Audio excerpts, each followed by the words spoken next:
Assalamualaikum warahmatullahi wabarakatuh. Waalaikumsalam warahmatullahi wabarakatuh. Selamat pagi. Pagi Bu. Selamat pagi kepada kalian semua. Baiklah, hari ini Ibu akan memperkenalkan diri sebagai dosen pengampu mata kuliah pendidikan Pancasila di Bina Husada. Nama Ibu Sari Misnaini, SPD MPD. Ibu sudah menjadi dosen tetap di Sekolah Tinggi Ilmu Kesehatan Bina Husada ini dari tahun 2011 dan mulai mengajar 2012. Kemudian Ibu juga sudah mengampu mata kuliah pendidikan Pancasila dan kewarganegaraan ini dari tahun 2012 sampai sekarang. Kemudian mata kuliah pendidikan kewarganegaraan ini Ibu sebagai dosen, sebagai penanggung jawab, dan juga Ibu satu tim dengan Ibu Puji Astuti sebagai pengajar mata kuliah pendidikan Pancasila ini. Ibu Puji Astuti juga mengajar dari tahun 2012. Ibu Puji Astuti itu Puji Astuti SPDI MPD ya.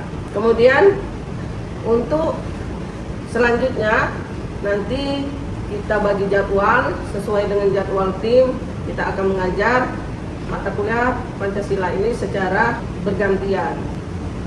Kemudian untuk latar belakang pendidikan Ibu, yang pertama Ibu kuliah di Universitas Sriwijaya untuk S1-nya dengan jurusan Ilmu Pendidikan, dan Ibu mengambil S2-nya juga di Universitas Sriwijaya Fakultas Keguruan dan Ilmu Pendidikan dengan mengambil jurusan Teknologi Pendidikan, jadi berkaitan dengan ilmu pendidikan.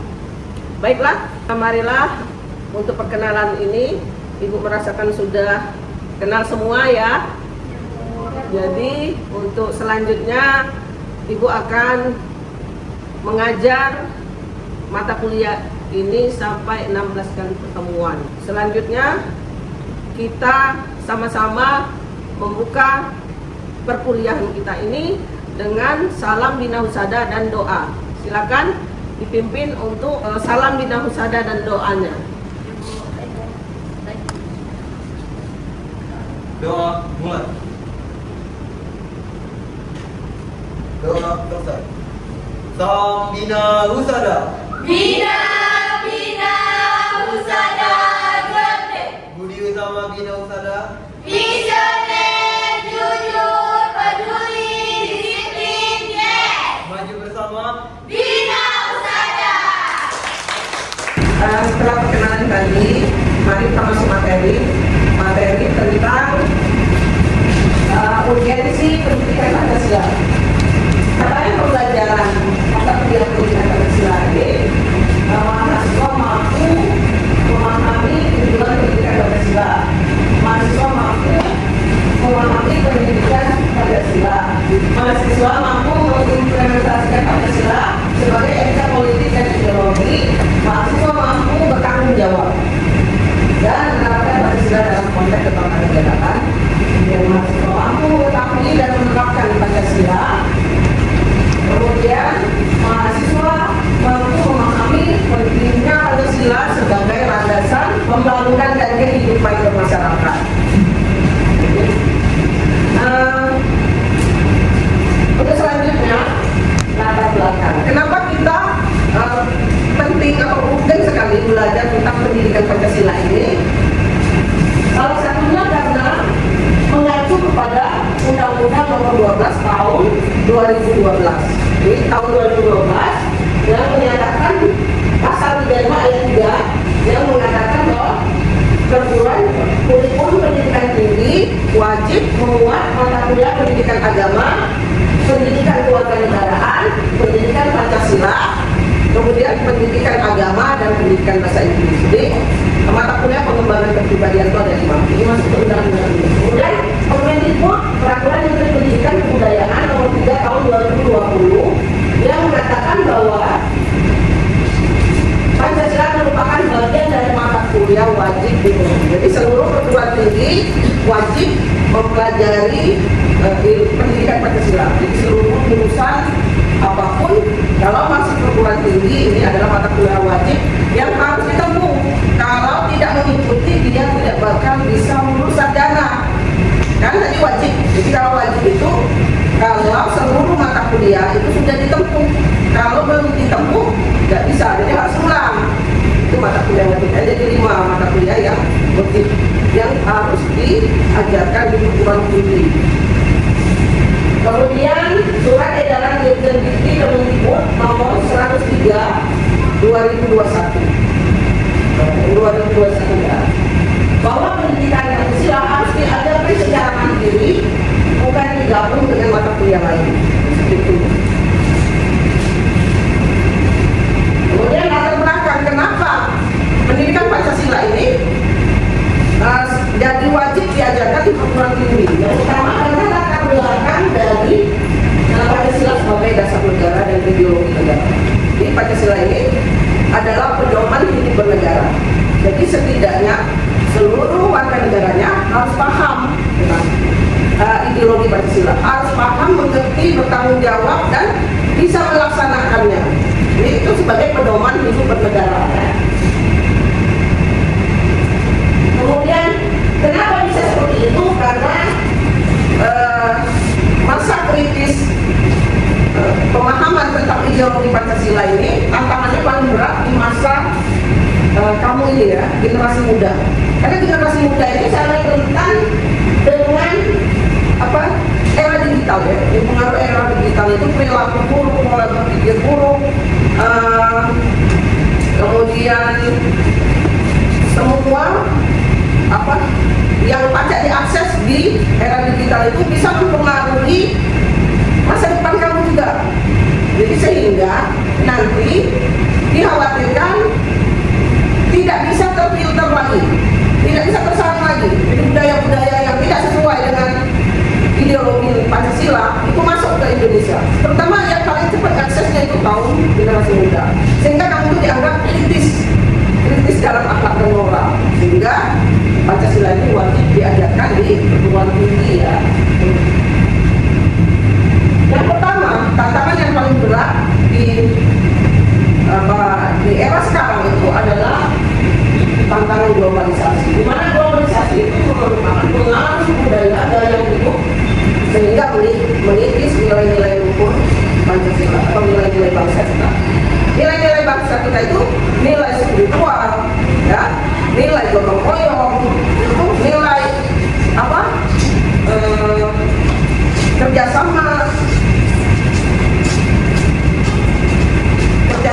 itu ya, semuanya itu ada di bangsa kita. Nah, seperti ini nilai kemanusiaan, nilai keadilan, nilai ketuhanan, nilai kepemimpinan, nilai kerakyatan. Nah, masih ada sebenarnya yang melaksanakan nilai-nilai ini ya, nilai kemanusiaan, nilai ketuhanan, masih banyak ya. Tapi masih banyak juga, ada banyak juga orang yang tidak melaksanakan nilai-nilai ini, nilai ketuhanan, nilai kemanusiaan, nilai persatuan, nilai kerakyatan, dan nilai keadilan itu masih banyak. Jadi hampir setengah dari itu sudah tidak melaksanakan nilai-nilai luhur Pancasila, sehingga inilah permasalahannya yang dihadapi pada ideologi negara kita. Kemudian, kenapa pendidikan Pancasila ini wajib dilaksanakan di perguruan tinggi? Karena untuk menanggulangi krisis moral dan etika. Dimana kita tahu ya, krisis moral dan etika ini sudah menjadi fenomena yang sangat viral. Terutama kasus apa? Kasus korupsi. Kemudian kasus apa lagi? Kasus kekerasan, kasus intoleransi, ada lagi intoleransi, kasus individualistis, pokoknya individual, tidak mau tahu orang lain, egonya tinggi. Itu sudah berbanding terbalik dengan ideologi negara kita yang mengutamakan gotong royong, musyawarah mufakat, dan kerjasama, tidak tergerus ya. Kemudian lagi, kenapa moral dan etika itu menjadi sesuatu yang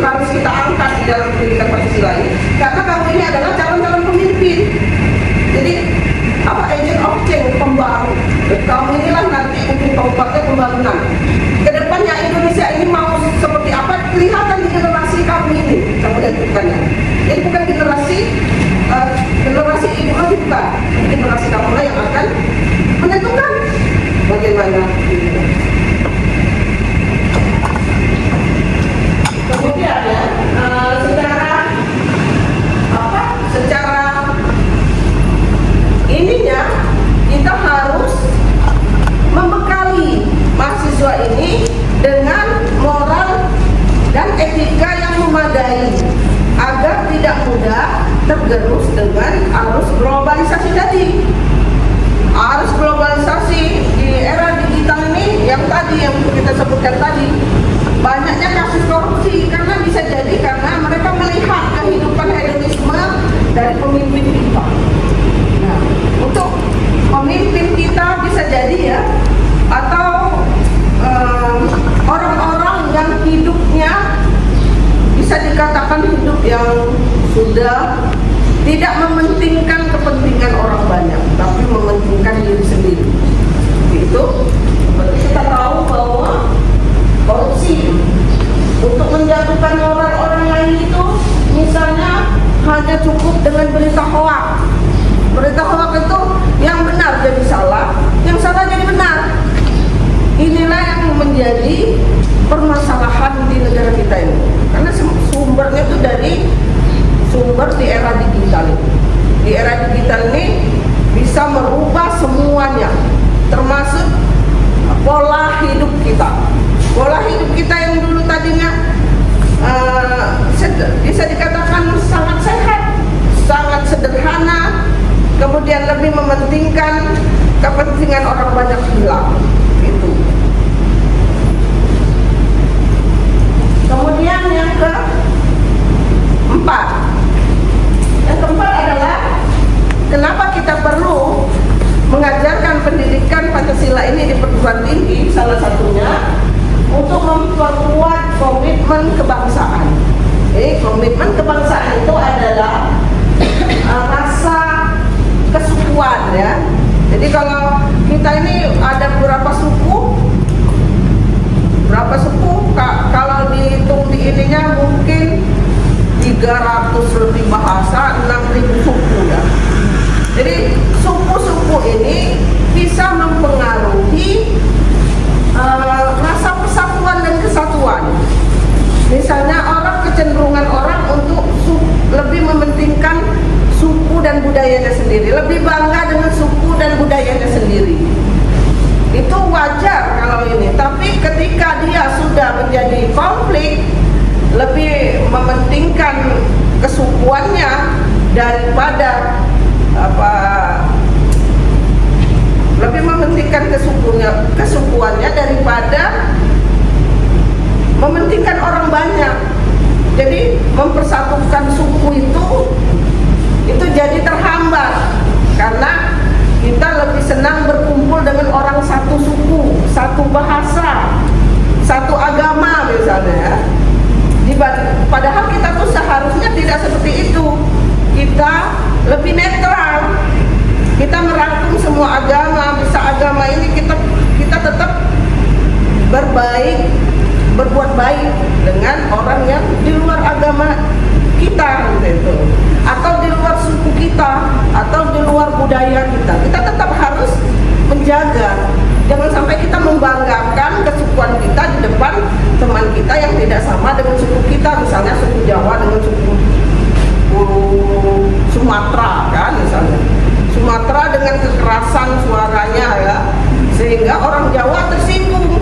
Nah, kalau kita ngobrol dengan orang Jawa berarti kita harus menurunkan intonasi suara kita lebih pelan, karena suku mereka itu artinya kita menghormati dalam rangka kita menjaga komitmen atau memperkuat komitmen kebangsaan kita.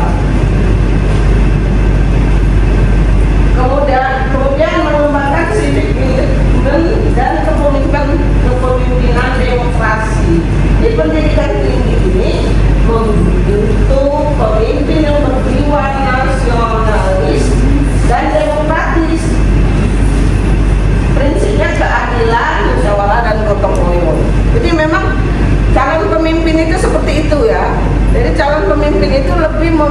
menguatkan rasa rasa jiwa nasionalis, lebih merangkum. Dia tidak ingin di negaranya ini terpecah belah hanya karena kepemimpinannya yang lebih cenderung orang yang berasal dari daerahnya misalnya lebih diutamakan dibandingkan orang yang bukan dari daerahnya misalnya atau bukan dari sukunya. Itu berbahaya sekali ya, karena akan membuat konflik dari masa kepemimpinan ya. Kepemimpinan yang demokratis itu bisa merangkum semua suku, semua agama, semua budaya tanpa memandang bulu apakah ini suku apa, mereka tetap diajak untuk bersama-sama memajukan negara ini. Seperti itu. Kemudian yang keenam, dia menjawab amanat konstitusi dan kebijakan pendidikan nasional. Jadi Undang-Undang Nomor 12 Tahun 2012 tentang pendidikan tinggi menyebutkan bahwa setiap mahasiswa harus mendapatkan pendidikan karakter dan kebangsaan. Oleh karena itu pembelajaran Pancasila penting di perguruan tinggi. Jadi dalam rangka pembentukan karakter juga. Jadi karakter itu bisa terbentuk ya dari kita memahami. Jadi kalau kita memahami Pancasila sebagai ideologi negara, sebagai pedoman hidup bernegara, itu kita lebih cenderung ke arahnya, diarahkan gitu. Kalau tidak ada pedoman, kita akan menyimpang dari apa yang sudah kita ketahui. Tapi karena ada sudah secara konstitusi kita tahu bahwa Pancasila adalah sumber dari segala sumber hukum ya. Dan Pancasila undang-undang ya. Jadi dua itu sudah menjadi pedoman hidup bernegara. Tanpa pedoman hidup bernegara, arah kita tidak sampai mencapai tujuan cita-cita bangsa. Makanya sekarang kita lihat kadang-kadang di antara pemimpin kita punya beberapa tujuan. Bukan tujuan untuk memajukan negara, tapi kadang-kadang untuk kepentingan golongan, untuk kepentingan partai, gitu. Yang jadi permasalahan sekarang. Makanya tujuan bangsa kita ini sampai sekarang sulit tercapai karena ada ambisi tujuan yang lain. Nah, seperti itu sebenarnya. Nah, kesimpulan. Ini nanti ya. Jadi untuk pembelajaran ini akan Ibu beri kesempatan untuk kamu bertanya. Silakan. Siapa yang mau bertanya? Silakan Glenda. Baiklah, Ibu izin bertanya. Pertanyaan Glenda yaitu, mengapa Pancasila penting diajarkan di perguruan tinggi? Terima kasih. Baiklah, jadi kita tadi ya, kita lihat dari 7 ada 8 atau 7 tadi ya, tentang pentingnya mempelajari Pancasila ini di perguruan tinggi karena ini sesuatu yang sangat urgent ya, sangat penting untuk agar tingkat mahasiswa ini adalah tingkat intelektual yang tertinggi di antara bukan yang tertinggi ya, dianggap kaum intelektual yang bisa diajak untuk berkomunikasi, bekerja sama seperti itu, sehingga ini hal yang sangat penting diajarkan di perguruan tinggi. Dan kalau kita lihat dari 8 tujuan tadi, semuanya kita anggap sesuatu yang harus kita terapkan di dalam kehidupan kita berbangsa. Kalau tidak kita terapkan, ada kemungkinan kita sebagai warga negara tidak bertanggung jawab, atau bisa dikatakan kita sebagai warga negara tidak menghargai pedoman hidup kita bernegara, yaitu ideologi Pancasila. Seperti itu. Kemudian kita juga dengan menghargai ideologi Pancasila sebagai pedoman kehidupan negara, itu berarti kita sudah menghantarkan negara kita ini kepada tujuan untuk mencapai kesejahteraan, kemakmuran. Nah, disitulah akhir dari mata kuliah ini, sehingga mata kuliah ini adalah sesuatu yang wajib diajarkan di perguruan tinggi. Silakan selanjutnya. Saya Regen, apa saja nilai-nilai yang diajarkan dalam pendidikan? Jadi nilai-nilai ya. Tadi Ibu sudah menjelaskan nilai-nilainya ya. Tapi Ibu kasih contoh biar dimengerti lagi ya. Seperti nilai ketuhanan. Kan ada 5 kan, kita tahu kan. Ini nilai-nilai Pancasila, nilai ketuhanan, nilai kemanusiaan, nilai persatuan, nilai keadilan ya, nilai kemanusiaan ya. Jadi kita lihat dari 5 nilai itu apa yang sudah dilaksanakan. Minimal ya kita itu, minimal ini. Kita sudah melaksanakan nilai yang pertama, nilai ketuhanan. Kita sudah melaksanakan sholat misalnya ya. Di agama kita diajarkan wajib 5 waktu sholat. Tapi di Pancasila kita diajarkan untuk punya Tuhan. Dengan melaksanakan itu berarti kita sudah melaksanakan dua-duanya. Melaksanakan perintah agama kita, juga melaksanakan pedoman hidup bernegara kita, atau bisa dikatakan sudah melaksanakan nilai-nilai Pancasila, khususnya nilai ketuhanan. Kemudian nilai kemanusiaan, nilai apa? Misalnya tadi Ibu pernah menjelaskan, bisa tidak kamu kalau ada teman yang sakit, usahakan kita menjenguk ya, membesuk. Itu hal yang dikatakan nilai manusiawinya untuk di kalangan kita. Tapi untuk yang lebih besar lagi, bisa lebih dari situ nilai kemanusiaan. Bisa membantu kaum miskin ya, kayak pemimpin kita yang sekarang lagi viral itu ya.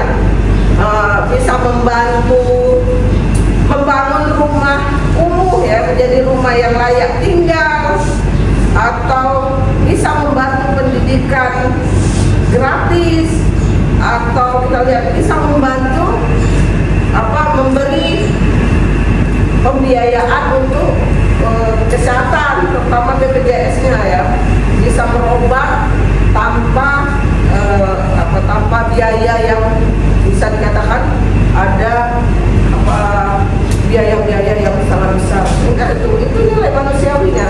Nilai manusiawi itu nilai yang masing-masing kita berbeda-beda pelaksanaannya. Untuk mahasiswa mungkin hanya sekedar membesuk, hanya sekedar traktir makan, tapi untuk pejabat negara, untuk pemimpin negara, mereka bisa lebih dari situ, membantu, bisa membangun rumah sakit, bisa ya, bisa membuat transportasi yang memadai sehingga bisa membantu masyarakat yang menganggur ya, untuk memberi pelatihan dan membantu.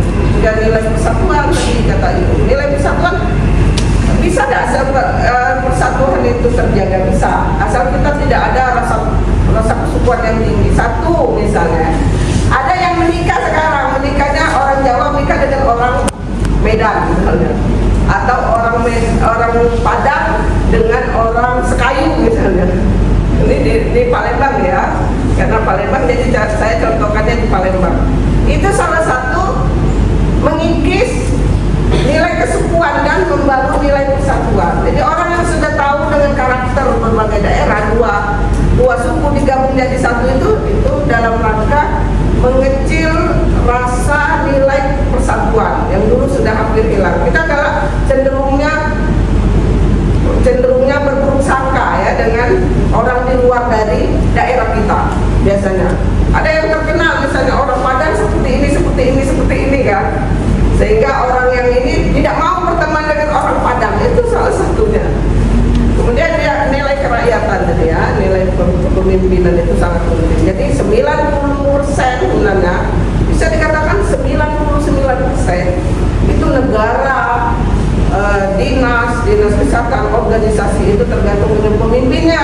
Kalau pemimpinnya itu kita lihat pemimpinnya itu bisa melaksanakan semua agenda yang bisa dikatakan agenda yang positif, ya, maka akan terjadi kemajuan yang sangat signifikan sampai bisa jadi kemakmuran loh, bisa jadi kemakmuran.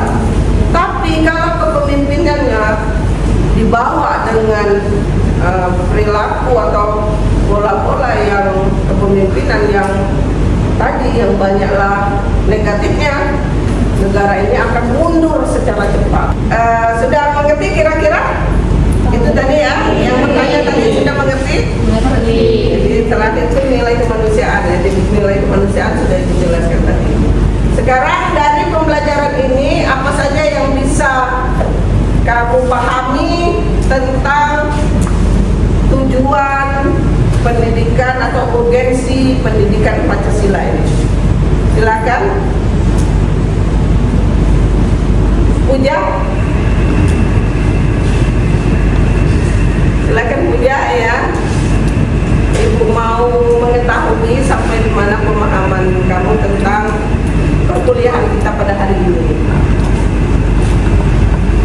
Saya memahami tentang perkembangan hari ini, Pancasila bukan hanya warisan hidup bangsa, tetapi ia adalah ideologi yang harus hidup dan mampu menangkai arus globalisasi yang cepat. Pancasila adalah kompas ideologi Indonesia sehingga Pancasila tetap kuat dan menjadi pedoman bangsa.